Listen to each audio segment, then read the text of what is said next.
Okay, thank you Raghavendra ಗುಡಿ ನಿಮ್ಮೆಲ್ಲ ಡೀಟೇಲ್ಸ್ಗೆ.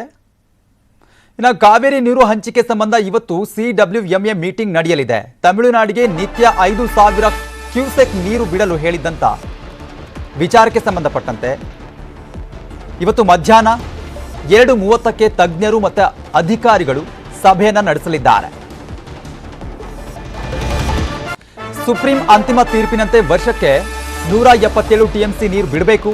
ಹೀಗಾಗಿ ಪ್ರತಿನಿತ್ಯ 24,000 ಕ್ಯೂಸೆಕ್ ನೀರು ಕೇಳಿದೆ ತಮಿಳುನಾಡು. ಇಂದಿನ ಸಭೆಯ ತೀರ್ಮಾನ ಸುಪ್ರೀಂ ಕೋರ್ಟ್ಗೆ ತಿಳಿಸಲಾಗುತ್ತೆ. ಪ್ರಾಧಿಕಾರದ ವರದಿ ಆಧರಿಸಿ ಸುಪ್ರೀಂ ಕೋರ್ಟ್ನಲ್ಲಿ ವಿಚಾರಣೆ ನಡೆಯುತ್ತೆ. ಶುಕ್ರವಾರ ನಡೆಯಲಿದೆ ಸುಪ್ರೀಂ ಕೋರ್ಟ್ನಲ್ಲಿ ಈ ಒಂದು ವಿಚಾರಣೆ. ಸುಪ್ರೀಂ ಮುಂದಿನ ತೀರ್ಮಾನಕ್ಕೆ ಇಂದಿನ ಸಭೆಯೇ ನಿರ್ಣಾಯಕ ಆಗುತ್ತೆ. ಈಗಾಗಲೇ ನಿನ್ನೆ ಕೂಡ DKಶಿ ಅವರು ಹೇಳ್ತಾ ಇದ್ರು, ಇದೇ ಅಂತಿಮ ಅಲ್ಲ, ಒಂದು ಸಭೆ ಮಾಡ್ತೀವಿ, ಸಭೆ ಆದ್ಮೇಲೆ ಎಲ್ಲ ಅಂತಿಮ ಆಗುತ್ತೆ ಅಂತ ಹೇಳ್ತಿದ್ದಾರೆ. ಸೊ ಇವತ್ತಿನ ಸಭೆ ಏನಿದೆಯಲ್ಲ, ಈ ಒಂದು ಸಭೆಯೇ ನಿರ್ಣಾಯಕ ಆಗುತ್ತೆ ಸುಪ್ರೀಂನ ಮುಂದಿನ ತೀರ್ಮಾನಕ್ಕೆ. ಈಗಾಗಲೇ ಸುಪ್ರೀಂ ಕೋರ್ಟ್ ಅಂತಿಮ ತೀರ್ಪಿನ ಪ್ರಕಾರ ವರ್ಷಕ್ಕೆ 177 TMC ನೀರನ್ನು ರಾಜ್ಯಕ್ಕೆ ತಮಿಳುನಾಡಿಗೆ ಹರಿಸಬೇಕು.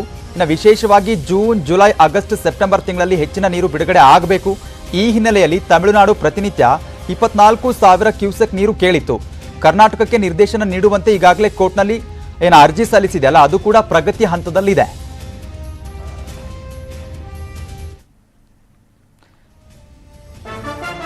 ಕಾವೇರಿ ನೀರು ನಿರ್ವಹಣಾ ಸಮಿತಿ ಆದೇಶ ಸರಿಯಿಲ್ಲ, ಈ ಆದೇಶವನ್ನ ರದ್ದು ಮಾಡಬೇಕು ಅಂತ ಆಗ್ರಹಿಸುತ್ತೇವೆ. ಬೃಹತ್ ಕೈಗಾರಿಕೆ ಸಚಿವ MB ಪಾಟೀಲ್ ಹೇಳಿಕೆಯನ್ನ ಕೊಟ್ಟಿದ್ದಾರೆ. ಈ ನಿರ್ವಹಣಾ ಸಮಿತಿ ಆದೇಶ ಇದೆಯಲ್ಲ, ಅದು ಸರಿ ಇಲ್ಲ, ಇದನ್ನ ರದ್ದು ಮಾಡಬೇಕು ಅಂತ ಬೃಹತ್ ಕೈಗಾರಿಕಾ ಸಚಿವ MB ಪಾಟೀಲ್ ಹೇಳಿಕೆ ಕೊಟ್ಟಿದ್ದಾರೆ. ನಮ್ಮಲ್ಲೇ ನೀರಿಲ್ಲ, ನೀರು ಕೊಡುವುದು ಕಷ್ಟ, ಸಂಕಷ್ಟ ಸೂತ್ರ ಮಾಡಿದ್ರೆ ಸಮಸ್ಯೆ ಬಗೆಹರಿಯುತ್ತೆ. ಬೃಹತ್ ಕೈಗಾರಿಕೆ ಸಚಿವ MB ಪಾಟೀಲ್ ಈ ಹೇಳಿಕೆಯನ್ನ ಕೊಟ್ಟಿದ್ದಾರೆ. 2:15ಕ್ಕೆ ಸಭೆ ಇದೆ. ಸಭೆಗೂ ಮುನ್ನ ಈ ರೀತಿಯಾದಂತಹ ಹೇಳಿಕೆಯನ್ನ ನೀಡಿದ್ದಾರೆ.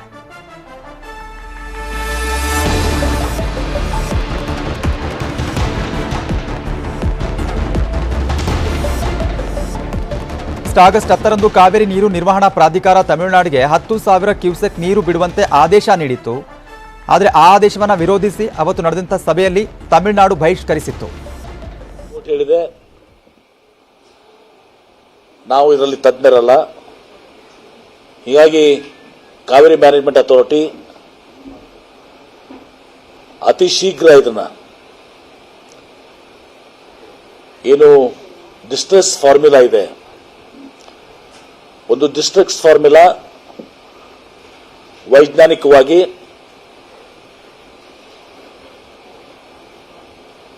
ವಸ್ತುನಿಷ್ಠೆಯಿಂದ ಕೂಡಿರುವಂತ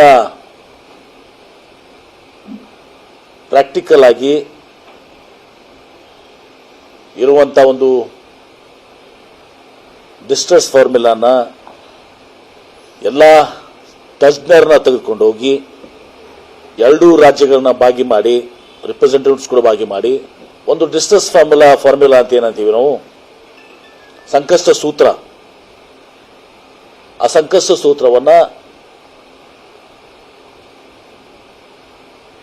ಅತಿ ಬೇಗನೆ ವ್ಯಾಪಕ ಸಮಾಲೋಚನೆಯನ್ನು ಮಾಡಿ ಎಕ್ಸ್ಪರ್ಟ್ಸ್ ಕರ್ಕೊಂಡು 2 ರಾಜ್ಯಗಳನ್ನ ತೆಗೆದುಕೊಂಡು ಆ ಸಂಕಷ್ಟ ಸೂತ್ರ ರಚಿಸಬೇಕು. ಮತ್ತು ಕಾವೇರಿ ನೀರು ಬಿಡುಗಡೆ ಖಂಡಿಸಿ ರೈತರು ಪ್ರತಿಭಟನೆ ನಡೆಸಿದ್ದಾರೆ. ಇವತ್ತು KRS ಮುತ್ತಿಗೆ ಹಾಕಿ ರೈತರು ಪ್ರತಿಭಟನೆಯನ್ನು ಮಾಡ್ತಿದ್ದಾರೆ. ಭೂಮಿ ತಾಯಿ ಹೋರಾಟ ಸಮಿತಿಯಿಂದ ಈ ಒಂದು ಪ್ರತಿಭಟನೆ ನಡೀತಾ ಇದೆ. ಹಲವು ದಿನಗಳಿಂದ ಸಾಕಷ್ಟು ಪ್ರತಿಭಟನೆಗಳು ನಡೀತಾ ಇದ್ದಾವೆ. ಮೊನ್ನೆ ನಾವು ನೋಡಿದ್ದೀವಿ, ಕಾವೇರಿ ನದಿಗೆ ಇಳಿದು ಬಿಟ್ಟು ಅಲ್ಲಿ ಕೂಡ ಸಾಕಷ್ಟು ರೈತ ಸಂಘಟನೆಗಳು ಪ್ರತಿಭಟನೆ ಮಾಡಿದ್ವು. ರೈತರ ಪ್ರತಿಭಟನೆ ಹಿನ್ನೆಲೆ KRSನಲ್ಲಿ ಬಿಗಿ ಭದ್ರತೆಯನ್ನ ನಿಯೋಜನೆ ಮಾಡಲಾಗಿದೆ. DAR, KSRP ತುಕಡಿಗಳ ನಿಯೋಜನೆಯನ್ನ ಮಾಡಲಾಗಿರುವಂಥದ್ದು. KRS ಹೆಬ್ಬಾಗಿಲು ಬಳಿ ಆಗಮಿಸ್ತಾ ಇದ್ದಾರೆ ರೈತರು. ಮುತ್ತಿಗೆಯನ್ನ ಹಾಕೋದಕ್ಕೆ ರೈತರು ಮುಂದಾಗ್ತಾ ಇದ್ದಾರೆ. ಈಗಾಗಲೇ ಒಂದು ಕಡೆ ಪೊಲೀಸ್ ಭದ್ರತೆ ಕೂಡ ನಿಯೋಜನೆ ಮಾಡಲಾಗಿದೆ. DAR ಮತ್ತು KSRP ತುಕಡಿಗಳನ್ನ ನಿಯೋಜನೆ ಮಾಡಲಾಗಿರುವಂಥದ್ದು.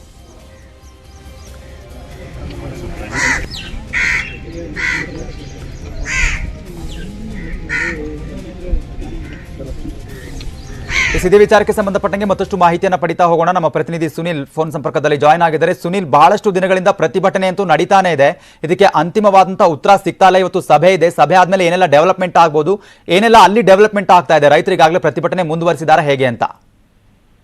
ಖಂಡಿತ ಚೇತನ್, ನಿನ್ನೆ ಕಾವೇರಿ ನೀರು ಪ್ರಾಧಿಕಾರ ಏನ್ ಸೂಚನೆಯನ್ನ ಕೊಟ್ಟಿತ್ತು ಅಂದ್ರೆ ತಮಿಳುನಾಡಿಗೆ ದಿನನಿತ್ಯ 5,000 ಕ್ಯೂಸೆಕ್ ನೀರನ್ನ ಹರಿಸಬೇಕು ಅನ್ನುವಂತ ಸೂಚನೆಯನ್ನ ಕೊಟ್ಟಿತ್ತು. ಹೀಗಾಗಿ ಮಂಡ್ಯದಲ್ಲಿ ಸಹಜವಾಗಿ ರೈತರು ಆತಂಕದಿಂದ ಆಕ್ರೋಶವನ್ನ ವ್ಯಕ್ತಪಡಿಸ್ತಾ ಇರುವಂತದ್ದು. ಅಂದ್ರೆ ಇರುವಂತದ್ದೇ ಜಲಾಶಯದಲ್ಲಿ ಕಡಿಮೆ ನೀರು, ಇನ್ನು ತಮಿಳುನಾಡಿಗೆ ನೀರನ್ನ ಕೊಟ್ರೆ ನಮ್ಮ ಪಾಡೇನು ಅನ್ನುವಂತ ನಿಟ್ಟಿನಲ್ಲಿ ರೈತರು ಆತಂಕಕ್ಕೆ ಒಳಗಾಗಿರುವಂತದ್ದು. ಈ ನಿಟ್ಟಿನಲ್ಲಿ ಒಂದಷ್ಟು ಸಂಘಟನೆಗಳು ಅಂದ್ರೆ ರೈತ ಪರ ಸಂಘಟನೆಗಳು ಈಗಾಗಲೇ ಬೀದಿಗೆ ಇಳಿದಿರುವಂತದ್ದು, ಹೋರಾಟಗಳನ್ನ ಮಾಡ್ತಾ ಇರುವಂತದ್ದು.